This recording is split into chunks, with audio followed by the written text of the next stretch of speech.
to the most appropriate services that we can.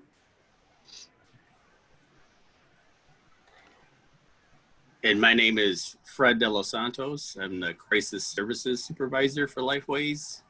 I oversee the day-to-day operations of mobile crisis team, intensive crisis stabilization services, which is a crisis team for children. We also have a crisis R&R that isn't open right now, obviously, but we have a crisis R&R as well that is peer support driven. And we also do inpatient screenings for hospitalization and appropriate level of care. So. Well, again, thank you for being here. Again, we have Fred and Julie from Lifeways, and we do have a list of questions some folks around the community have sent for us, so we'll get right to it. Question number one, for those without insurance, how are mental health issues services received?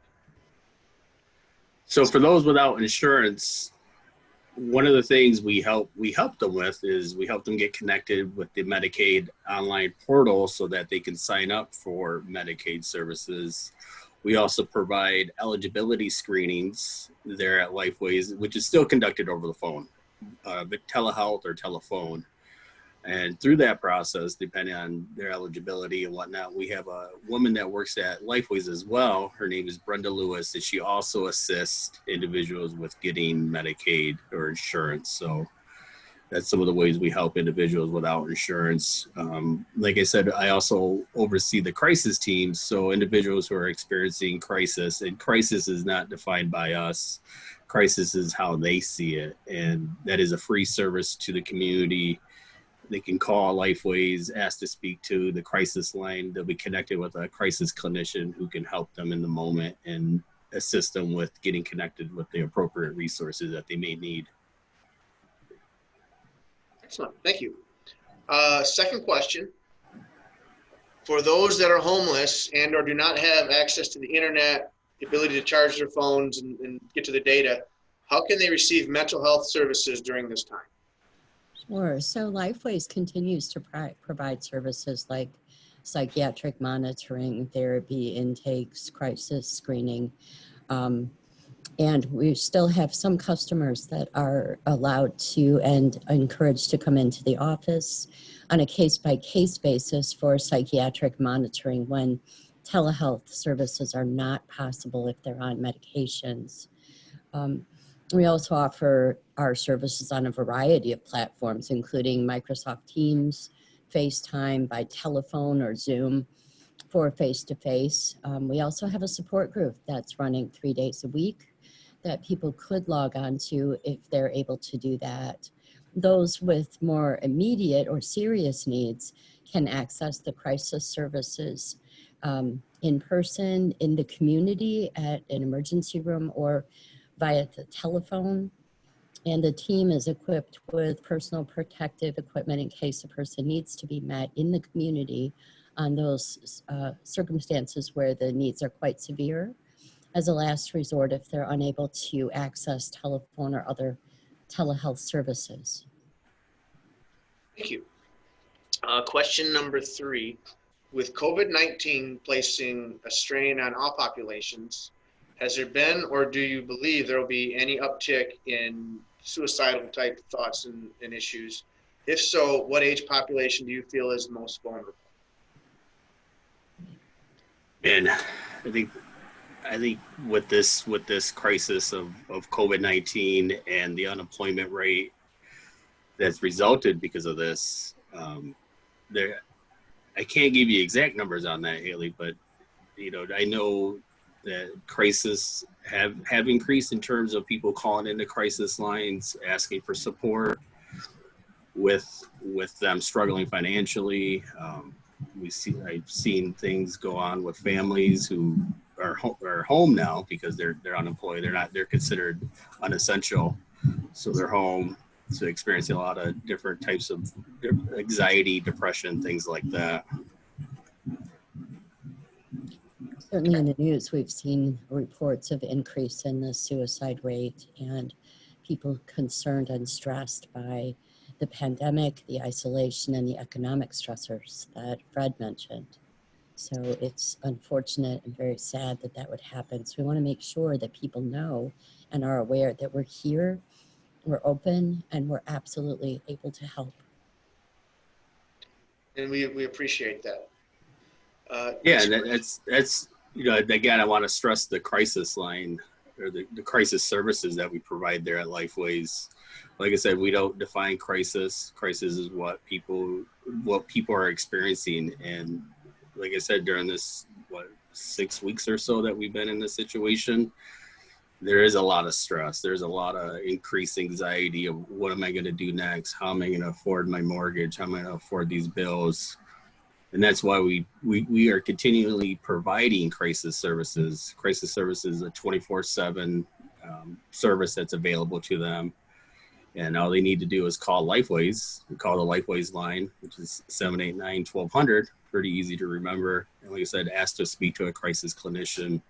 They're trained to deal with crisis, and they're all licensed. They're all master licensed clinicians. So they can also provide brief therapy. So to help in those situations. We also, like I said, have the peers. The peers are certified through the state of Michigan. We'll get into this question here a little bit later with 211, but one of the things that their job involves is getting people connected to resources in the community by doing a SDOH, which is a social determinants of health assessment. So we can talk about that here in a little bit. Thank you. Next question, when it comes to the business leaders and managers and HR professionals, how can they support their employees, whether they're working now or not working now? Support them in any shape, form, and fashion. Fortunately, we're working in a field that's essential, providing mental health services to the community. But the way I see it is, as managers, as people in leadership, we need to find productive ways to help our employees through this time, whether it's providing them with the ability to continue to work from home, providing them with the opportunity to express their needs and wants. I know we have an HR department that has taken it upon themselves to reach out to us on a regular basis, seeing how we're doing, see if there's anything that we need. Like Julie said, we use Microsoft Teams a lot here at the agency. And every now and then I'll have one of the HR representatives pop up and ask me how I'm doing, how my day's going. They even ask how my family is, how they're doing. And they ask if I need anything with assistance. We're both supervisors, and one of the things I've done with my team, I manage about a team of about 15 crisis clinicians and aides and whatnot. Regular supervisions, meeting with them regularly. We have our chat groups where we, discuss business, and we also discuss daily life. How's things going? How can I support you? Or how can the team support you? Providing them with the opportunity to take a mental health day if they need to, because, we're affected by this, having to be home and the stress of balancing life. I know that's one of the questions of, how to balance work life with family life. So it's stressful. It's a stressful time. I'm preaching to the choir here. So I really do believe it comes down to, as us as leaders and in management, is providing our employees the opportunity to voice their concerns and give them as much information as possible to get through this trying time.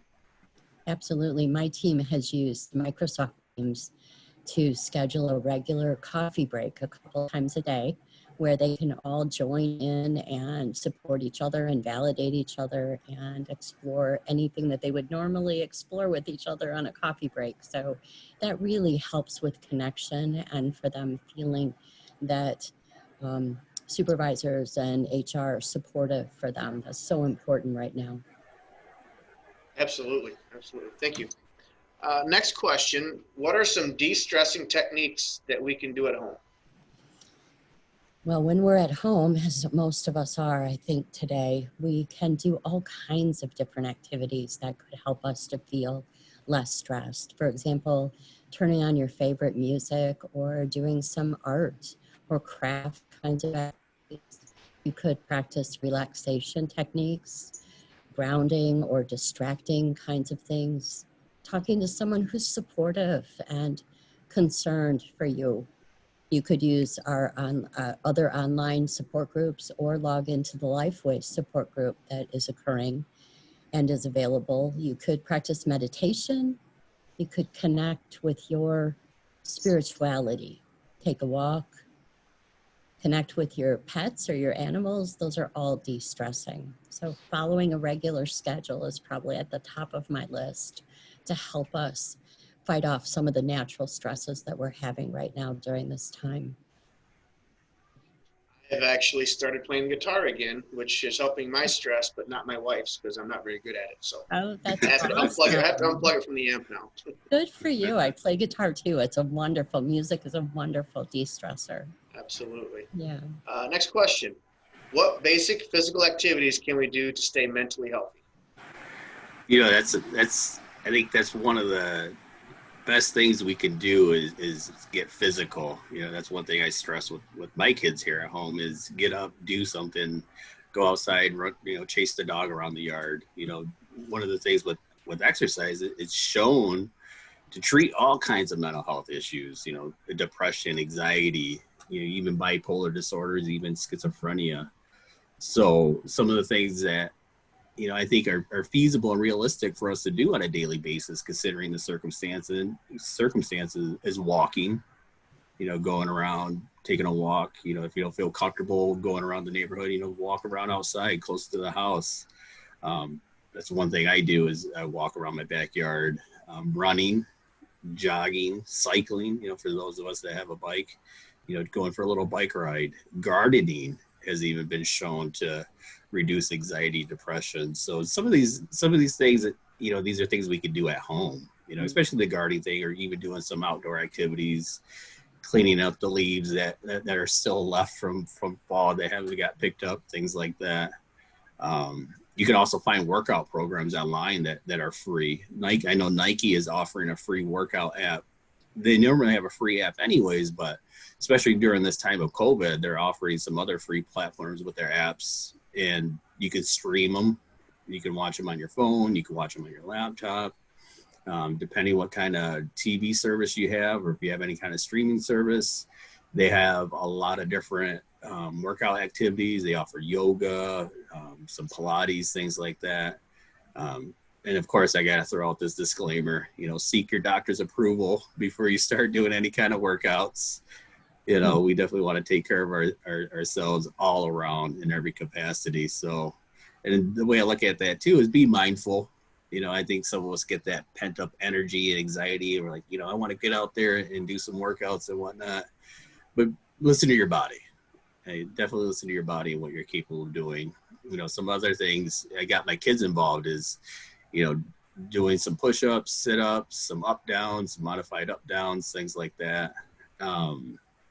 Another free source here in Jackson Free Methodist Church. It's located there in Vandercook, right down the road from Steak's Eatery and Claybon's. They have a Monday, Wednesday, Friday fit camp that they're now offering on Zoom, and that's free to the public. So you can look up Jackson Free Methodist, and I believe it's called Healthy You Fit Camp, and it's about an hour. I think it's 6:30 to 7:30 Monday, Wednesday, Friday. People can log on, and they do a workout that's guaranteed to make you sweat, but not too hardcore. So Excellent. Thank you. Next question. How can I talk to my kids about what's happening today? It's a great question, and a lot of parents are struggling with how to do that and answer the many questions that children have. So I think one of the first things we need to do is gear the conversation toward the age of the child and answer truthfully when we can, without emphasizing any or overemphasizing the dangers that we face today. Sometimes the best way to begin is to ask them what they already know, and then what they're wondering about. Ask them directly what their questions are. It's important to let them know also that people are here to help keep them safe. Helping them to know how to keep themselves healthy can also empower them. And there's simple things like how to wash their hands well, and waving instead of shaking hands, things like that. But Also understanding that kids need to have permission and feel okay to express their feelings and their worries in a way that it's accepted. So sometimes we can help them express those feelings by having them draw a picture of how they're feeling right now, encouraging them to talk to somebody who cares about them. They could even maybe, depending on the age of the child, make a collage from old magazines and cut out pictures that show people feeling different emotions and talking about it. Opens the door to talk about those feelings. We can help them also to understand that helping other people is a great way to contribute and to feel better right now.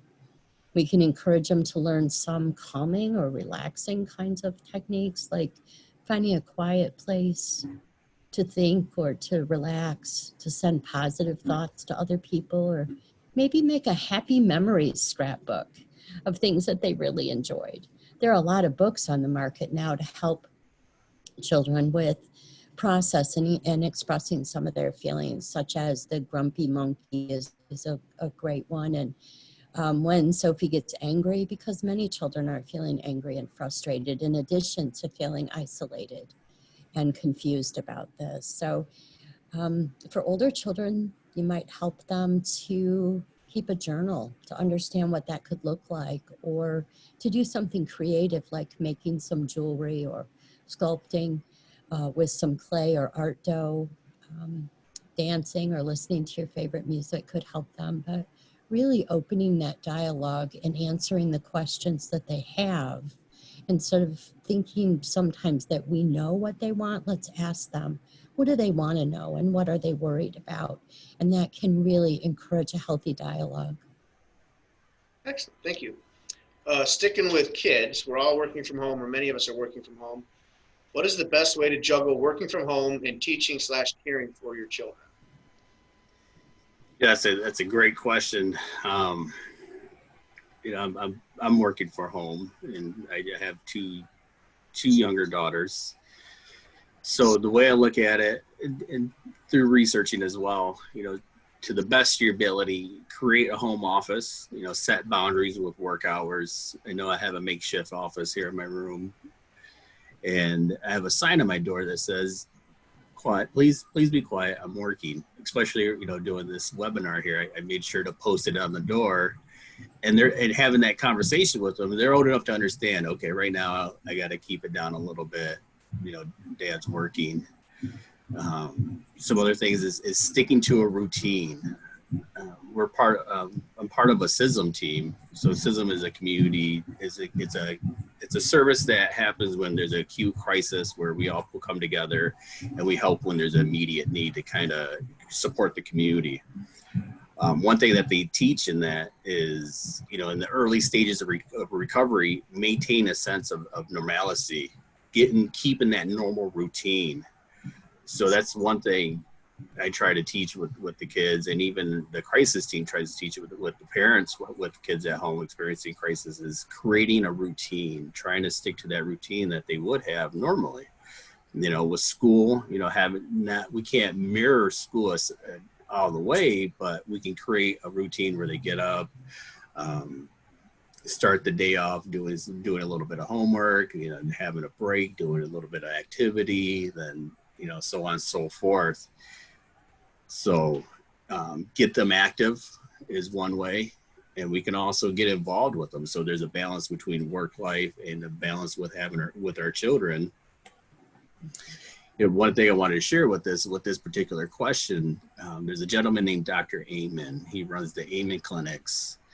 And there's an exercise that he came up with for kids and parents, is spending anywhere at least 20 minutes with your kid daily, with your child daily, and doing something that they want to do, whether it's playing a game, going outside. But in that moment, what we're teaching to the child is, for this next 15, 20 minutes, I'm going to do whatever you want, because you're that important to me. And it shows with time, it helps create the bond or strengthen the bond between a parent and child. So that's one thing I recommend to families is, I know we had that busy life. It almost seems like I'm busier sitting in my home office than I am normally at the office. But, I have my breaks, I take my 15-minute breaks, or I'll take a half an hour lunch, and that's what it is. My break is 15 minutes for me to do whatever I like. And since I'm here at home with the kids, why not spend those next 15 minutes with them? Because to me, there's a silver lining of, I got to make the most of this. We're here until otherwise. So why not take advantage of every opportunity to spend with the family? They're at school, I'm at work. So to me, it's a perfect opportunity to strengthen and grow those bonds that we have here. To me, work is always going to be there. We work on 9 to 5. So having that structure, having that routine, and bringing into focus what's important through this time, getting through, in my mind, in my opinion, is getting through this the best I can, the best we can, and knowing that I don't have to do it alone. I have my wife here as well. I have, even my kids, they're old enough to understand that what's going on is different, and it can be stressful, but having that open conversation with them of, this is what we're doing, this is why we're doing it, and a lot of patience, a lot of patience and understanding that it's no easier for them than it is for me. So they're going to have their bad days, and if it happens, it happens. That's what I really make sure to put up my sign and say, please be quiet, Dad's working. It'll pass. It's like, okay, this is going to happen. We're in closed, confined spaces. So you got to take the good with the bad. So another thing, embrace technology. I know there's, we want to limit how much screen time our kids have, because ultimately it's not the greatest thing for them. But during this time, really embracing it, allowing them to connect with grandparents, allowing them to contact friends. I know my daughters, they have their girlfriends and whatnot from school. So we let them get on FaceTime. We let them get on even Facebook Messenger, to let them call their friends and have that connection, because otherwise, there's no sleepovers right now. So, allowing them to use technology a little bit more so than we normally would, so they can have that sense of normal in their lives. So. Excellent. Next question, staying with families, what are some activities we can do as a family to help our mental health? I think that Fred mentioned quite a lot of things that families can do together. And for me, I really want to reinforce the idea of keeping that regular schedule. Having things that are predictable and expected during this time can really help children in terms of coping with any anxiety that they're having, or boredom or loneliness. But together, I think families can do so many things to reconnect and to stay busy and mentally healthy. So journaling is a great thing. You could share cooking with your children. They can teach you and you can teach them, maybe making favorite treats, or maybe connecting with your spirituality together as a family. So it provides some hope and connectedness, as well as validation that we're going to get through this. Absolutely. Also, another thing might be trying to learn something new together, like a language or how to dance. Lots of YouTube videos out there with amazing things that we can learn together, no matter what the age of the children are. So learning a new language keeps us intellectually stimulated and balanced in life. And I really enjoyed Fred's idea about the social connection and how important that is, not only for our children, but for all of us as well. So connecting with those important people in our lives in a meaningful way, all together as a family, is certainly really supportive of our mental health right now. Next question, what is 211 and how can it help? So 211 is a free information portal. It's available to anyone in the community. And it helps to connect people in need to health and human services and to other resources in the community. So they use an easy to remember number, 211, and it's available 24 hours a day, 7 days a week, every day of the year, for all 9 counties in central Michigan. That includes Eaton and Clinton, Jackson, Hillsdale, Livingston, Lenawee, and Shiawassee counties. So the specialists, they provide advocacy for people that are looking for help. They provide referrals and help people to navigate through all of the systems to connect to the resources that are out there for them. They try to keep an up-to-date, comprehensive database of all of the programs that are available and try to help also in the community in terms of identifying when there's gaps in that service stream so that we can work as a community to fill those in and meet the needs of our community residents. Thank you. Our last question of the day.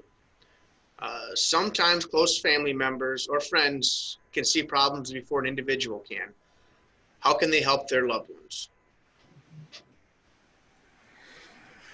It can be a tough one because sometimes when they're ambivalent to the issues that they're having and to confront them with it, they could become defensive.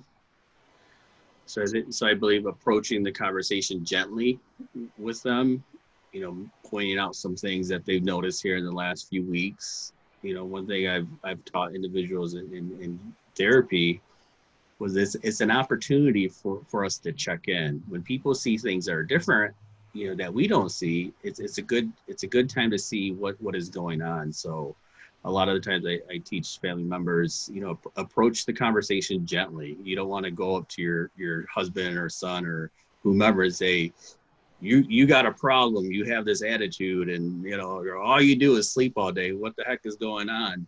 It's more about approaching them in a gentle fashion and say, Julie, I noticed here in the last couple of weeks, you're not as active as you normally were, or I noticed here in the last couple of weeks, you get real short with your responses, and I just wanted to point that out. I'm not saying you need to get help or anything, but I just figured I'd bring that to your attention. So it's planting seeds. It's one of those things that if people don't tell us what's wrong, we're not necessarily going to see it right away. So having a gentle approach to situations, letting them know, like I was saying, and ultimately, referring them to Lifeways. I mean, this is where we work, and this is where we're talking about, to where, my experience, sometimes we plant that seed and say, hey, you know what, maybe I'm not the right person to talk to because I'm your dad or I'm your brother, but hey, there's some people here that know way more than I do.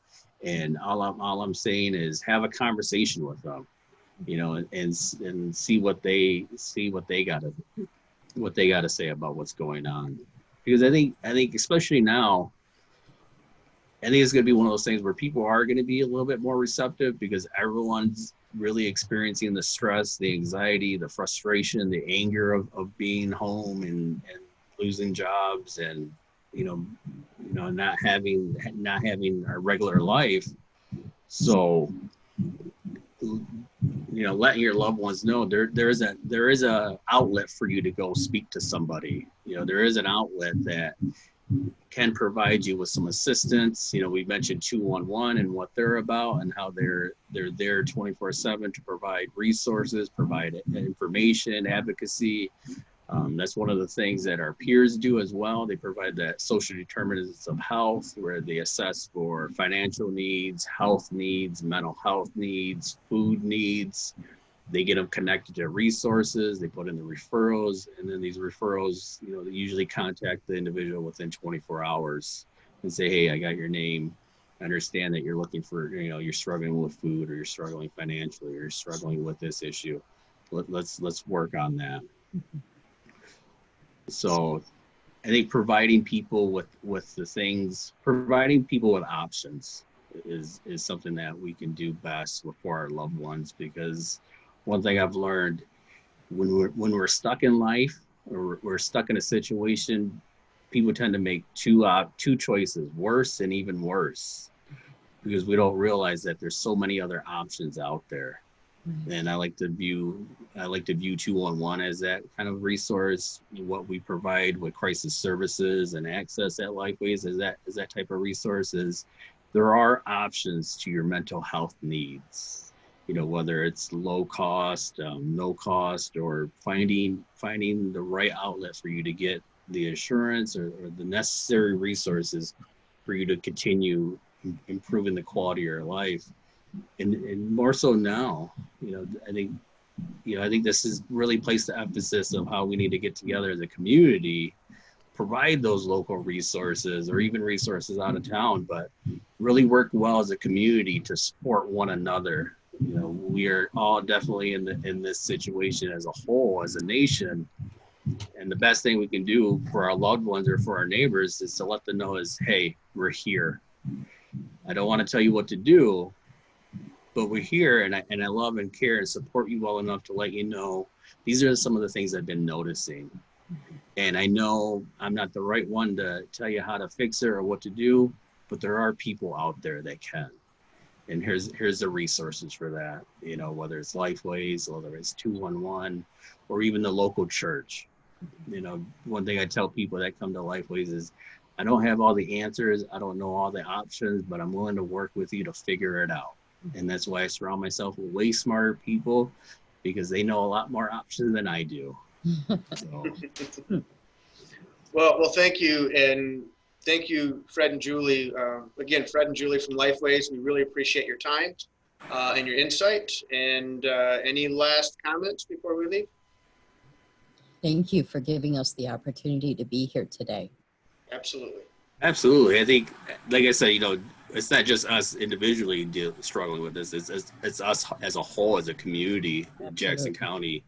I really do believe there's a lot more services and options out there, and doing things like this brings us together to where we identify those options so that we can lessen the burdens people are experiencing right now. So I appreciate the opportunity to share some insight and knowledge. Well, we really appreciate having you. So thank you, and have a good afternoon. You too.